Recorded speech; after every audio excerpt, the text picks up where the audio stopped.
Hey, pal. Hey, guys. What's happening, man? Good to be back in the studio again this week. Yeah, number two. Last week, actually, even now, sort of finding our feet a bit.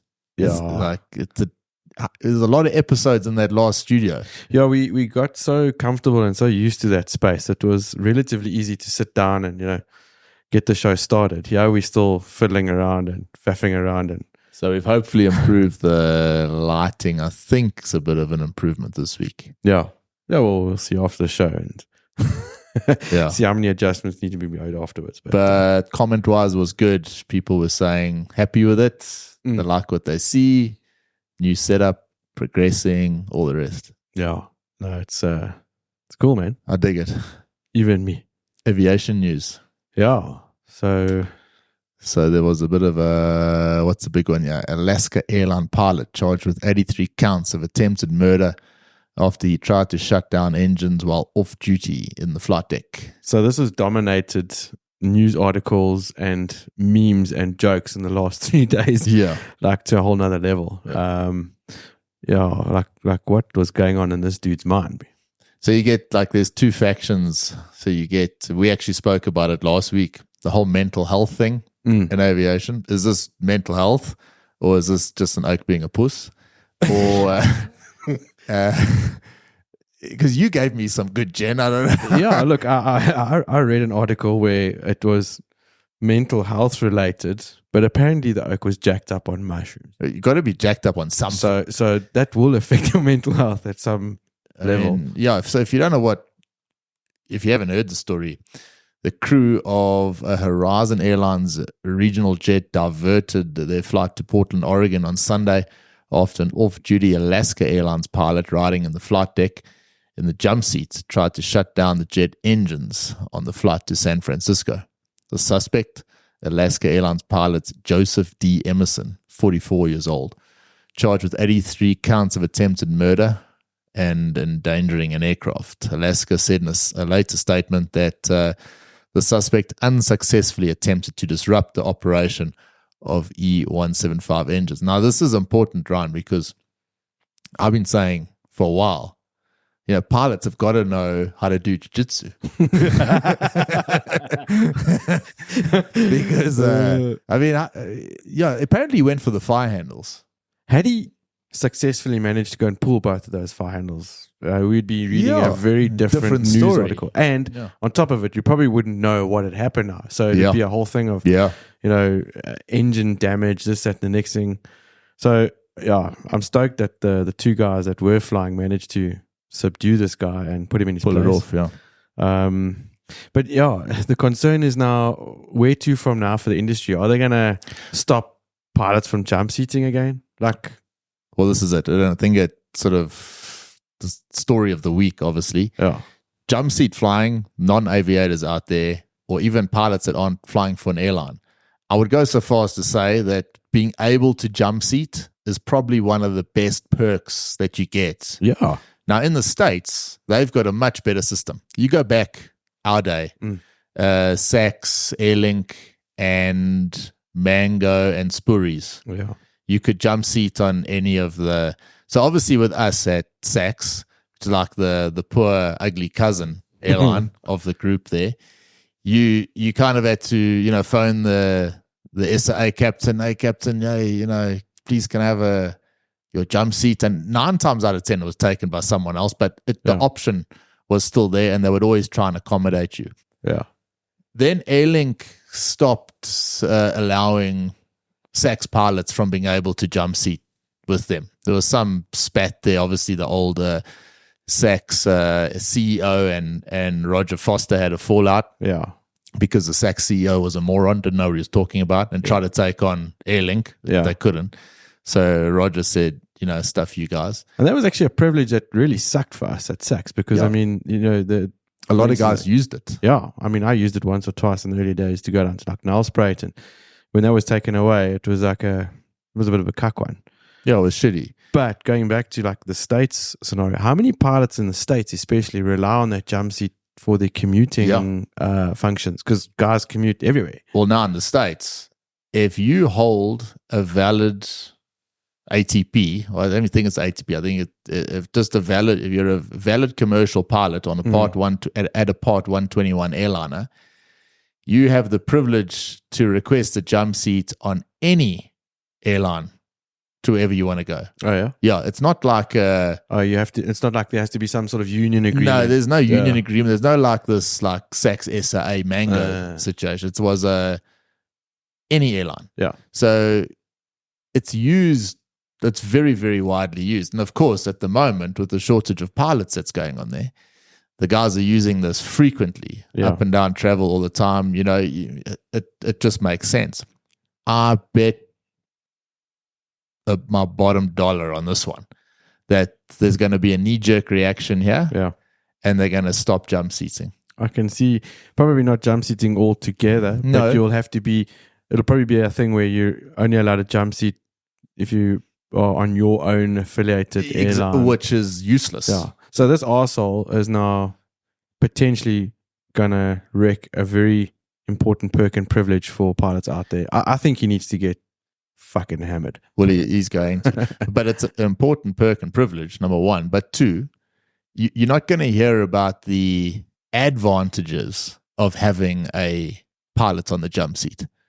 How many times has the pilot on the jump seat saved the day? Oh, yes. Countless examples. I mean, plenty. You know, the one that I can think of that probably makes the biggest impact in that sense was that Qantas A380. Yeah. Remember they had that engine trouble out of Singapore? Yeah. Look, it wasn't jump seat, but there was like 6 pilots in that flight. Yeah. That was actually back when you and I were doing our type ratings in Berlin. Yeah, 2010. Right. That was. Yeah. And that pilot got a lot of the work done. They needed all those pilots in the flight deck. Another one, he wasn't a jump seat pilot per se, but the DC-10 Sioux City, they landed in the cornfield there.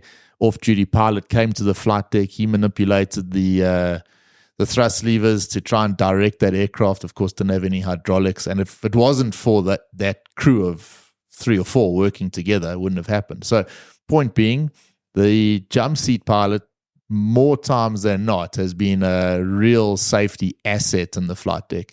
Now you get a situation like this, and there's been nothing said, but for me, it sounds like there might be an issue. Yeah, let's hope that sanity will prevail, and this will get chalked down to like a sanity prevailing these days doesn't exist. Yeah, that's actually asking a lot in this world. It is. Dale Williams commented on Fly Africa. He said, shades of FedEx 705 in 1994. Remember that one? Yeah. That boarded, I think he had like hammers and everything. Yeah. He was going to try and smash the crew. So anyway, jump seating is it is a real perk and privilege. And a lot of people have learned a lot by sitting. I certainly have. Oh, yeah. I mean, sitting in the jump seat, you learn a hell of a lot. I mean, it already got taken away. You can't, post 9/11, you can't go into the flight deck. There's that one YouTuber, they took a photo of him sitting in a flight deck the other day, your big mate, Sam Chewy, I think. Yes, yeah. And he got wrapped over the knuckles. Well, he didn't, but the crew did. Yeah. It's not allowed. So, and that's such a pity. I mean, because it was actually really cool to be able to share the privilege of sitting in the flight deck with passengers who were keen to see it and show them something cool. Yeah, it is cool. It's always nice to show, people something where they're like quite not shocked, not the right word, but like it's they get to see something that they wouldn't ordinarily see every day. The front of a flight deck is an impressive place, actually. Oh, it is. I mean, really. Yeah. Especially when there's like the likes of Roosevelt flying there. I was going to say me, but I knew you were going to. Okay, cool. Some other news. Qatar, their CEO that's been there for 27 years is stepping down on November the 5th. So question, is this a good thing, bad thing for Qatar? I don't know. I didn't realize it was such a big thing, but if you read up on him, he's like very divided in terms of people like him, people don't. Airbus certainly don't. There was a big feud with Airbus on the paint on their 350s, and that big fight, happened there. And big separation from Airbus. It seemed to have made up a bit, but quite an outspoken character, and never afraid to share his opinions or engage in disputes. So must have been reasonably successful to grow the airline to what it is now in 27 years. So it's going to be a bit of a watch the space move now for them from here on out. I think it'll be a local guy that takes over them. I'm sure Qatar, one of the big players. I mean, interesting move though, especially with like the rise of Saudi now. Rearing up. And does that not have something to do with it? Is it like maybe we need a bit more ambition to counter what's going on in Saudi? Right, Saudi's is exciting. Yeah, Riyadh is exciting. I mean, they're employing full out. There's big things going on. Apparently, the vibe in the area, the whole country there at the moment is, there's a lot going on. There's a hell of a lot going on. I came across a YouTube channel just the other week. I didn't copy the link or anything. I just thought I must tell you about this. But there's like cities and infrastructures that's being built or being developed that's very futuristic. Yeah, very. So the airport itself, if you have a look at what they plan to do with the airport, how big it is, but how very cleverly divided in different areas. They're going to have, there's a lot going on. Yeah. Training, big airline, it's engineering. It's quite cool, actually. It is. Never would have thought that, you'd be talking about Saudi Arabia.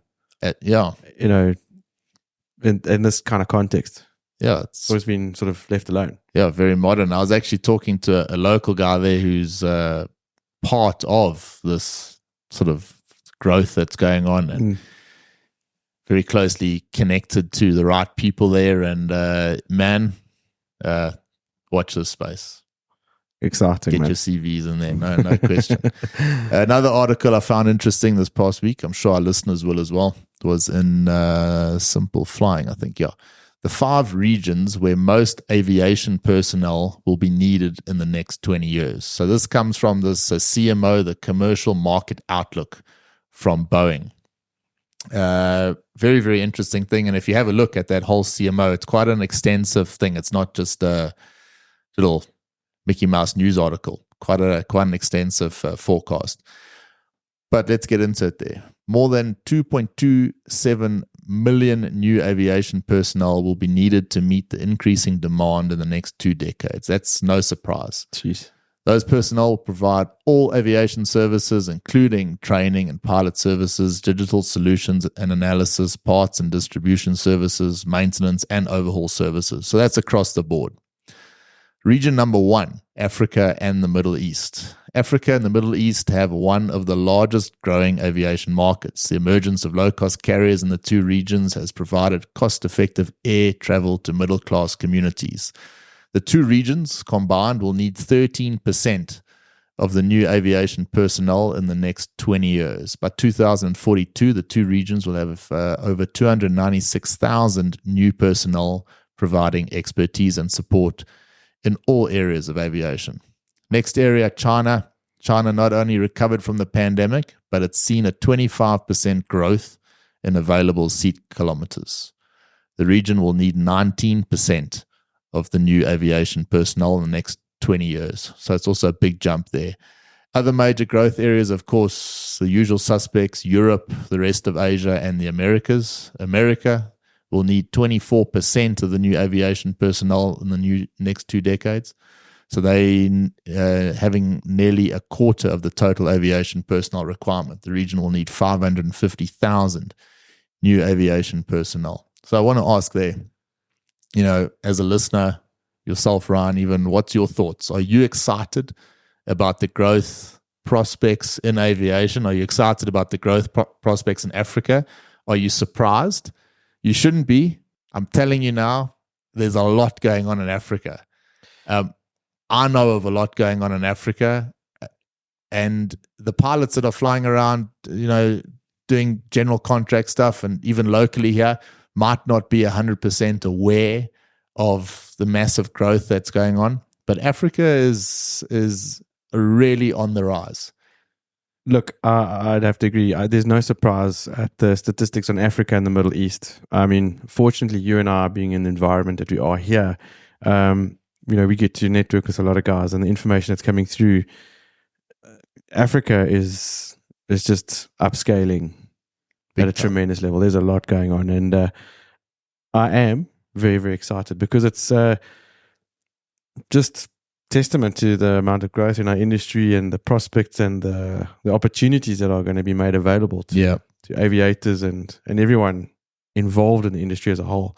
So, hey, it's exciting, man. It's a cool article, really, actually, in Simple Flying. There, go and check it out. It's worth a read, and I think it gives you like a bit of a motivational boost to know that right on the doorstep here, things are actually happening. And for a long time, we've spoken about it even on the show. Yeah. We're always talking about growth everywhere else and not so much here locally. I suppose South Africa's still got a way to go, but I suppose you must get out of that mindset now of just limiting yourself to South Africa and perhaps start looking maybe a bit further north, even if you want to stay on the continent, because there are going to be opportunities that open up. The truth is, the countries further north of South Africa, I'd say north of South Africa up to sub-Saharan Africa and maybe northwest of Africa, are like becoming the fastest developing economies right now. Yeah. I mean, some of these countries are kicking South Africa's ass in terms of GDP and all that kind of stuff. Yep. But you just sort of assume, because things have been good here for a while, but obviously the past few years taken a bit of a dive. Yeah. But anyway, I'm interested to know what people think. It's maybe a question we can throw out and maybe raise some of those comments or listener comments we get and talk about it on next week's show. Awesome. United Airlines, they've got this unique way of boarding their economy class passengers. So I like this. You dig it? This is actually a very doesn't very make sense. It does make sense. Well, before we actually hop on about it, but what they're doing is they are making premium, economy class passengers, the window seated passengers, board first in order to sort of expedite the whole boarding process. And to me, that just makes so much sense. I mean, there's nothing worse than some fat ass who's got the window seat. You've just sat down in the aisle and they're trying to pack their bags and the overhead luggage. Then you got to get out of your seat so that that's a mission. That's a hack. So this is very clever. Yeah. I wonder how much time it's actually saving. Yeah, I'll be interested to know. And obviously, I wonder how the passengers are. So how do they make the announcement? If you're sitting between row 12 and 30 in a window seat, A or D, or what it would be. Look, I think everyone knows when they've got a window seat. Yeah. So, I suppose. You have to say. We'll see if it works. I suppose a lot of it has to do now with, being able to board quickly. You can get going a bit quicker. It improves your on-time performance. The accountants can maybe squeeze another sector in the day. You know how it works. So things are just happening faster and faster. Quickly talking about boarding of passengers, we didn't have enough time to squeeze this in before the show because I literally saw this article before we started the show, but there was a JetBlue A320 in the States. I think it was sitting on its ass. While the passengers were deplaning. Yeah. What the hell happened there? I don't know. I think they asked for the weight and balance. How does that happen? Airplane? Yeah, I've never seen that on a... What is it? A 321? I think looked like it. Yeah. I didn't actually read the full article. It was a headline thing, but I still thought, geez, okay, interesting. That's the highest attitude I've seen in Airbus recently. Dubai Airshow. We were supposed to go. Yeah, remember we did talk about that. Yeah, geez, we can be ambitious sometimes. Yeah, we were. Ain't gonna happen. I can tell you that much. 5 things to know about the 2023 Dubai Airshow.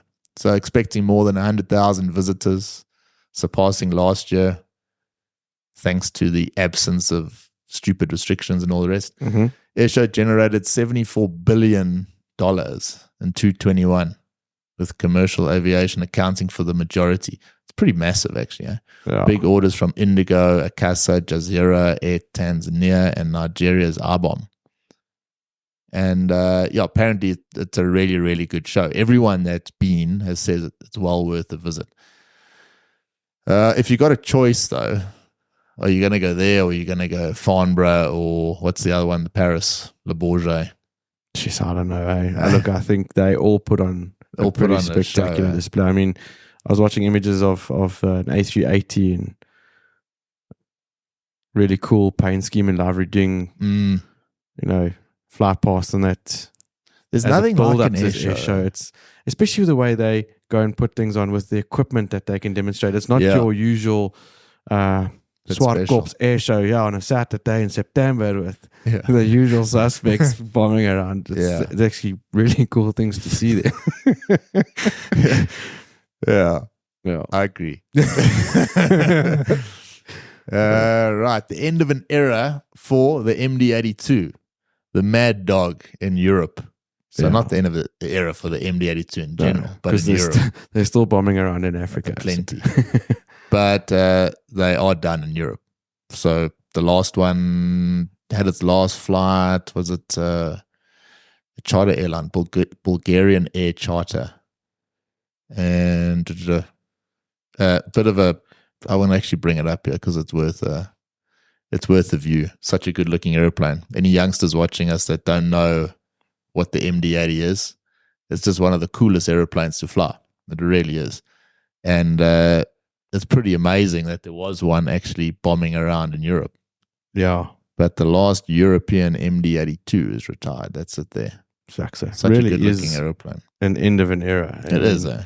Yeah, like I say, spectacular. I've never flown the real thing, only the simulator, but plenty of times in the sim. I was actually shocked that one was still flying in Europe. I didn't actually know until this article came out. Yeah. I assumed that there would be none. I know there's still a few flying around the States. As you said, there's a lot flying around in Africa. They're still tough as nails. Well, and I wonder, did they mention in that article? They'd still be flying around. No doubt. But I wonder if that particular airframe might end up in Africa.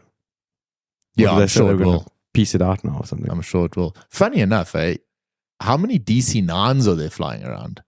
I mean, the DC-9 is the older version of the MD. Yeah, there's still a lot of DC-9s flying around. Yeah. So those airplanes were tough. In fact, all those aircraft in that generation were tough. Yeah. But the DC-9 and the MD were the toughest, there's no doubt. They were like a Springbok compared to a Kiwi. We'll get into that a bit later. World's busiest airports this month. Several airports worldwide have seen high passenger traffic this month, with the top 10 airports having over 3 million scheduled seats. The US, of course, dominated the rankings with 5 airports. Any guesses here, Ryan?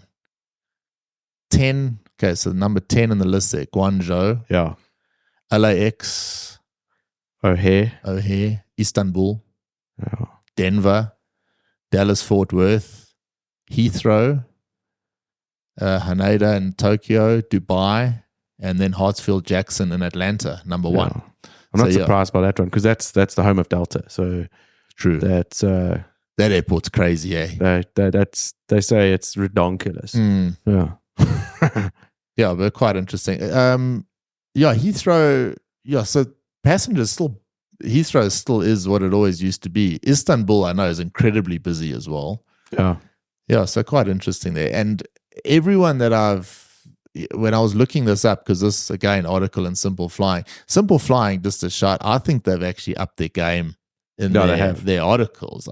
It's actually quite a useful place to find stuff. If you just in general, if you're about to do a flight and you've got that reading list on your iPad or whatever, shoot across this Simple Flying, you can download a whole whack of articles. What I like with them, they do like something like that. I don't see any other magazine having like a random title like that. I think it's quite nice.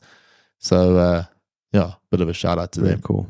Some aviation safety news. The Titan Airways Airbus left Stansted and climbed to 10,000 feet with missing windows, the article says. Do you see this one? Yeah, I saw that. I mean, how that happens, I don't know. So obviously it wasn't tightened, I assume. The 321 looks like one of the windows just fell out, damaged the stabilizer. They returned back, non-event landing. But you wonder how that happens these days. Exactly. With all the quality control and assurance measures, you would think that would be near impossible, but yeah, it happened. Yeah. Locally here, this was quite cool. One of an airline that I feel ashamed, I haven't actually flown on yet. Lyft. You haven't been on them either? I haven't, no. And if you follow them on their social media and LinkedIn, Instagram, they've always got cool things going on. I think they've got quite a good marketing team there. But they did something quite nifty the other day. It did a silent disco at 36,000 feet. That's quite cool, eh? Yeah, featuring a local artist. Although that's quite cool. These silent discos, if you're over 40 like we are and you don't know what they are, youngsters put these headphones on like we're wearing now, music blaring through. Everyone's listening to the same thing. Yeah. But it's quiet on the outside. It's quiet on the outside. Yeah. So there's no noise pollution going on there. And obviously in a flight deck, that's in an aircraft cabin, that's what you want. So I thought that was quite a cool thing. Then they also painted the aircraft in a Disney-inspired theme, showcasing the beloved Disney characters with more surprises planned for passengers. Yeah, they really they're quite fresh on their ideas and customer appeal. So quite cool. Yeah, they really, said really is. Through these experiences, Lyft aims to support local artists, uplift South Africa, and bring joy and excitement to its customers during the holiday season. I think it's quite cool to adding something extra. It's got a bit of a wow factor there. Yeah. So good on Lyft. Yeah. They're an important piece in the local market here, hey? Look, I think every operator is right now. Yeah, but I think Lyft fills a very sort of key role there because, I mean, you've got the SAFE set up, and then you could argue that sort of Link and Seme are in a bit of a, they sort of compete, a lot of the regional stuff going on. Spoories, there was news about them this week as well. Yeah, they've got a couple of rented airplanes in 2 737-800s from Turkey. That you're paying for. Yeah, so, but like, I don't even... We're not even going to go there. We want such a positive vibe, let's not... They're doing their first long haul now, aren't they? They're flying to Sao Paulo. Yes. Something like that. Yeah. Anyway, but Lyft, quite a key bit of opposition there to SAFE, I think. If you are looking at options to buy a ticket, you've got that other alternate. You take them away and SAFE just really own that market, even though Lyft don't really brand themselves as a low-cost airline. Yeah. But nonetheless. It's cool, though. I mean... Yeah, look, I was chatting to someone this morning, actually, and, there was all the talk about time, particularly amongst pilots, about, the upcoming festive season, and how most pilots have already been told, listen, guys, none of you think about taking leave, calling in sick, so the airlines are gearing themselves up for a very busy festive season here in SA, which is exciting. I wonder what the ticket prices are like. Maybe we should check that out next week. It'd actually be worthwhile checking out, have a look and see how much they're going to differ between now and the middle of the festive season. And if you can get tickets. Yeah. If it's booked up. So few seats. Oh. But maybe we do a bit of a check, see who's the cheapest there. Yeah, it's a good idea. Yeah. Bit of an advisory for next week. Advisory for this week. You laughed at me when I came up with this one. But I really enjoyed that Beckham documentary on Netflix. I got a whole different perspective of him because didn't know much about him. But I was living in the UK when he was this massive superstar. Yeah. And I really liked the way the documentary was done. Had a lot of the old sort of soccer and football going on, but it was like a real honest documentary. Yeah. And the thing I got out of it for me was, so often when you watch these things, particularly sports success stories, it's normally a guy that is so focused on becoming the best in his field. And there's this unrelenting dedication to what he's doing, which, as you know, is what you have to do to get to the top. But with Beckham's one, what I picked up there was he doesn't profess to be the smartest guy in the world, but what he was doing from the very beginning was trying to grow a brand, not to be sort of famous in inverted commas, but so that he had something after he retired. Yeah, which is still doing him really well today. And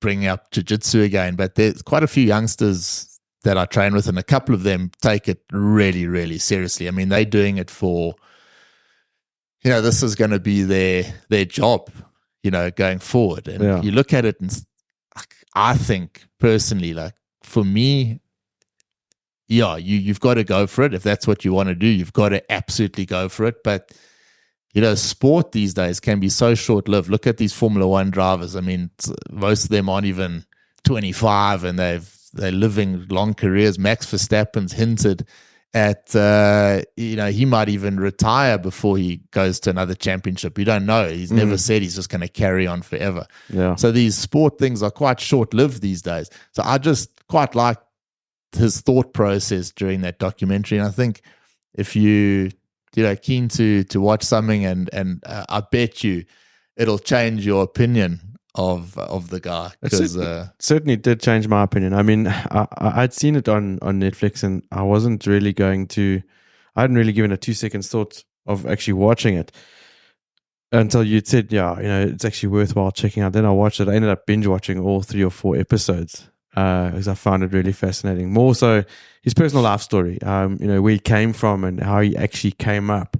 Yeah. And I did admire his dedication and the hard work that he put in to get to where he was. And it reminded me of why we do what we do. Yes. We are hell-bent on trying to make a success of this. Yes. And, it's that whole no excuses, get shit done attitude, which I really thought was good. Yeah. And that was my takeaway from it, which was cool. Yeah, I like the whole balancing thing between family life, playing the football, and then having something later on. Yeah. And then, it just if we can say whatever we want. If you and I just dedicated all our time to this podcast, day and night, 2 episodes a day, didn't do anything else, we'd be broke in 3 months' time.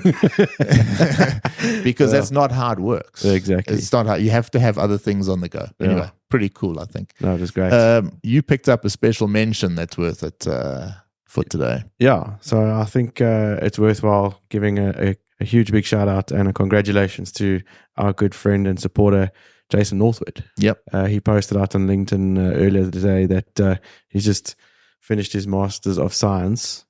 Well done, and, Jay. Degree, and he aced it. Of course. So, I mean, actually just pull up the article here if you give me a second off camera. Jason is one of these guys. I've got like a notebook at home. It's got 5 names in it. Yeah.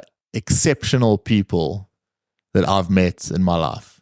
Jason's one of those guys. Yeah.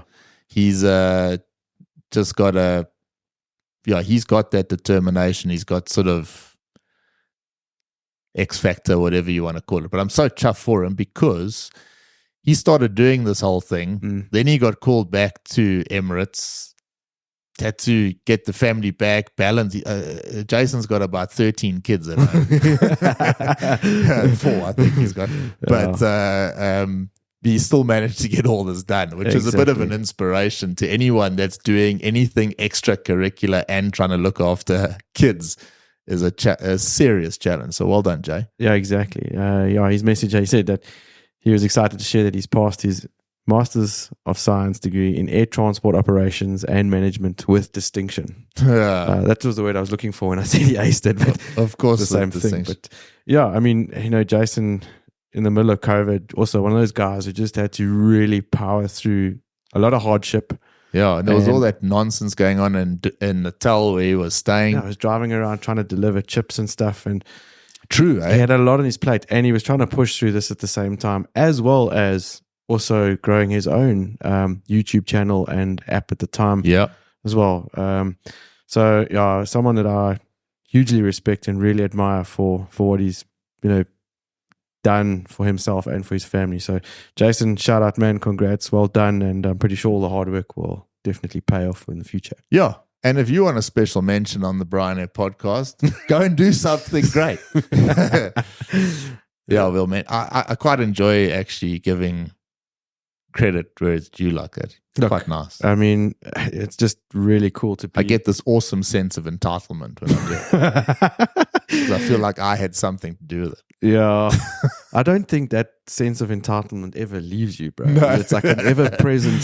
It's like the force of gravity. Yeah. It's always there. Yeah.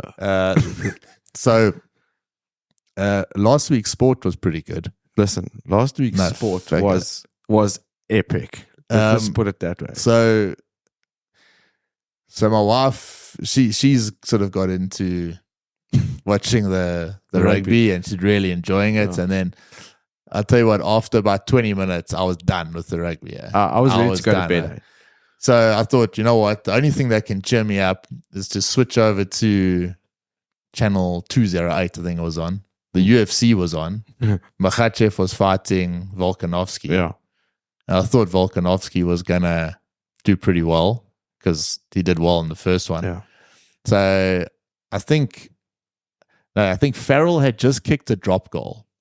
Yeah. And then I thought, that was at about the 62-minute mark where I also started like, I'm losing interest. So I'm done now. Yeah. So I turn it off, put the UFC on. As I turn over the UFC, Makhachev comes over the top with his big kick, hits Volkanovski on the top of the head, knocks him out. So my oak was out within 20 seconds of turning it on. I thought, shit, man, it's not our day for sport. How the Springboks won that game, I don't know. Because we were dominated for the majority of that game. Yes. Russie's substitutions, again, was spot on. Pollard, big match temperament. I mean, just slotted that penalty. But Ox and Chair just started dominating in the scrums. What a game. Yeah. No. But I can't handle another 1 point this weekend. No, listen. I mean, we got to go in this weekend and we've got to smash. Yeah. It's I think it's going to be a close game. I'm not that confident for this because New Zealand have just been very quiet this World Cup. They've they weren't ever the favorites. They lost right at the beginning to France, similarly to how we did in Tokyo back in 2019. And we beat them in the pre-warm-up games. And we smashed them in that pre-warm-up game. Yeah. And I said at the time, if you're going to smash New Zealand, you want to do it in a World Cup, not just after having smashed them. Yeah. So, I'm nervous. But what I must say, tactically, the way we make those substitutions and that bringing the guys off the bench and that bomb squad, it's going to be a tight one. It's going to be a tight one. The whole nation, I think, is gearing up for this game on Saturday, and it's going to be quite something to watch. Yeah, I can't. I'm sure other oaks are like us. I can't sit down and watch it. If I see we're gonna lose this game, I can't watch. Yeah, it's like I know that's it's such a bad thing, but I just can't. And the shitty thing is with the way the games are being played at like 9 o'clock at night for us. Yeah, it's very difficult because ordinarily I would just the minute I start feeling anxious, I go pour another whiskey or something. Yeah, well, I've been doing that even though it is 9 o'clock. But I'm working the next day after all these games, so you got to be I know, careful on how many hard shots you take. Yeah. And the alcohol can do one of two things. It can make you more pissed off or more more joyful. But anyway, all the best to the box on the weekend. Yeah, we're behind you, and don't fuck it up. Yeah. And thanks to you know what, bro? Shout out to us as well. Yes. Yeah, we actually get a listener we get a special mention. Yeah. We get a proper pat on the back today. Yeah, because Roosevelt and Parrock are now on the YouTube partner program. Okay, well, it's still pending. They have to look at some of our episodes to make sure we're legit enough. Yeah, so do we high five now or do we wait for that? I think we wait. There might be a board member from SAA on that YouTube panel or something. But anyway, we reached the required amount of listening hours, the required amount of subscribers, and all these sort of parameters since we started doing this thing. Yeah. And when you meet that threshold, you can apply to be a partner, which means you can earn revenue from adverts and that. Yeah. But whether we earn any revenue or not doesn't really matter. We're doing it anyway. Yeah. But you got to be in it to win it. Look, and not everyone gets. So well done, bro. Yeah, I know. Shot, cuz I'm stoked about that. It's like one of those little goals we've been trying to hit all along, which is cool. The earning potential, whatever, aside, not too worried about that. But we won't be earning next to nothing. We're still no closer to buying Ferraris. But what I really want, for some odd reason, is one of those YouTube things in the background. All these main oaks are got the plaque thing. Yeah, no, we don't qualify for that yet. Yeah. So I suppose we're shooting for that. They don't have those out for oaks that get 300 views on an episode. Speaking of that, if you did enjoy today's episode, like it, share it. Please make sure you subscribe. Thanks for listening. Yeah. Love you, Oaks. See you soon. Take it easy. Enjoy the rugby, and we'll be back next week. Go Boca. Ciao. Bye. 204, 28 right, echo, line up and wait.